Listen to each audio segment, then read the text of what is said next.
The moment two teams walk onto the pitch, before a single pass is kicked, you already know who you're rooting against. Not because you watch their games, not because you know their players. You just feel it instantly, like a switch flipped somewhere behind your eyes. The real reason that switch flips so fast has almost nothing to do with football, and the deeper you look into it, the stranger it gets.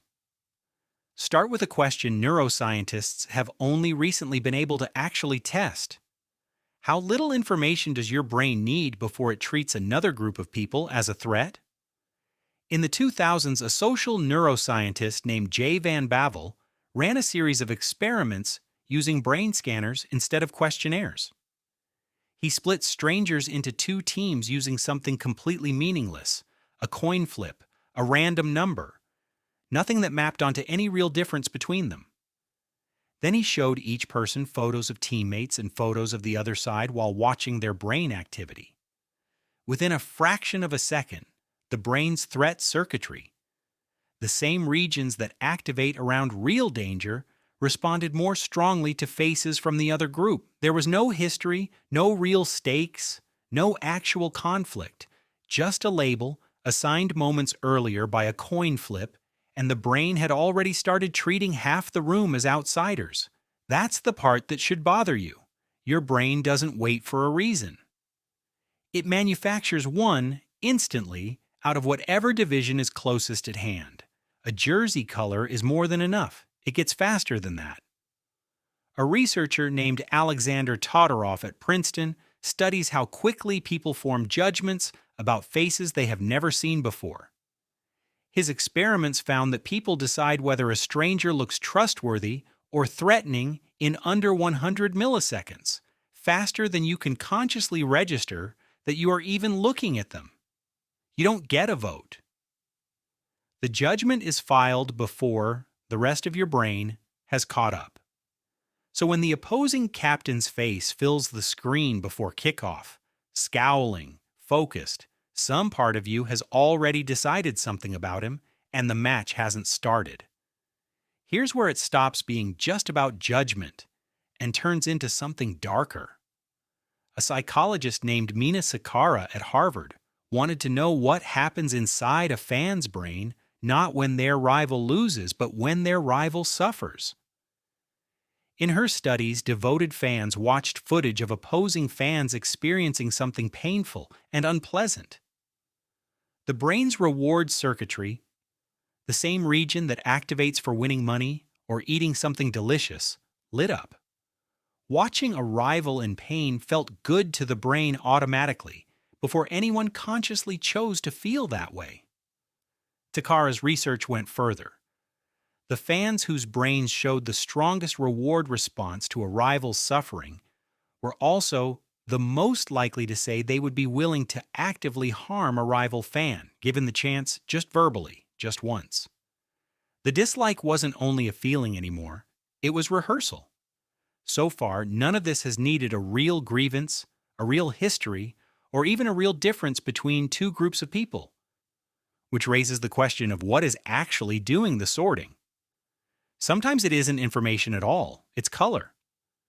Researchers Russell Hill and Robert Barton at Durham University studied Olympic combat sports, where competitors were randomly assigned red or blue gear. If color meant nothing, wins should have split 50-50. They didn't. Athletes in red won more often. And the researchers traced part of the effect to perception itself. Judges and opponents alike read red as more dominant, more aggressive, a signal worth being wary of, the same way many animals use red as a warning display in the wild. A jersey color alone was enough to shift how dangerous someone seemed before either athlete had thrown a single punch. Stack a coin flip team, 100-millisecond glance, a flicker of pleasure at someone else's pain, and a shirt color together, and you get the entire experience of watching two national teams walk out under the lights. None of it requires the other team to have actually done anything to you. None of it requires fairness. Your brain built this system to sort potential allies from potential threats fast and cheap. Because for nearly all of human history, slow and careful was the version of a person who didn't survive the encounter. You can watch this exact reflex outlive the final whistle. Scroll through any comment section under a World Cup highlight, and you'll find strangers calling other strangers idiots, cheats, embarrassments to their country, over 11 people they will never meet. None of that anger is really about the match. It's the same ancient sorting reflex. Given a comment box and a username instead of a cave entrance and a shadow in the trees. The stadium emptied hours ago. The wiring never clocked out. It isn't only fans whose perception bends this way. Researchers Alan Nevill, Nigel Balmer, and Mark Williams ran a study with qualified referees, having them score the same disputed match incidents twice, once with the original crowd noise playing, and once in total silence. With the crowd roaring, the referees called noticeably fewer fouls against the home team than they did watching the exact same footage without sound.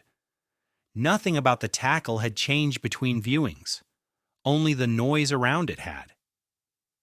People trained for years to stay neutral still couldn't fully separate what actually happened from which side the loudest voices in the room belonged to. It even shapes memory after the fact.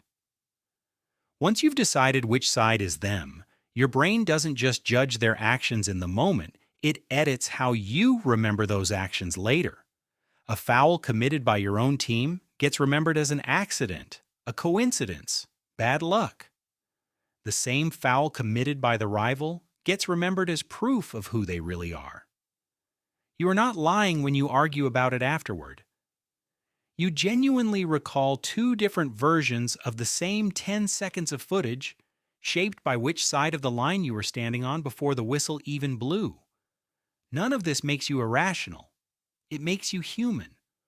Running hardware that was finished long before football, courtrooms, or comment sections existed, the system was built to answer one question fast: friend or threat. It was never built to ask whether the question was fair or whether 90 minutes of sport actually deserved an answer that serious. So it answers anyway, every time, instantly, on every continent, in every stadium, in every living room, where two shirts of different colors are about to meet on a screen. That's worth sitting with the next time you feel your jaw tighten, the second the opposing lineup appears. You're not wrong to feel it. You're just feeling something built for a different world, aimed at the only target available to it now. 11 strangers in the wrong colored shirt. The moment two teams walk onto the pitch, you don't choose who to root against. Something far older than you does it for you, in a fraction of a second.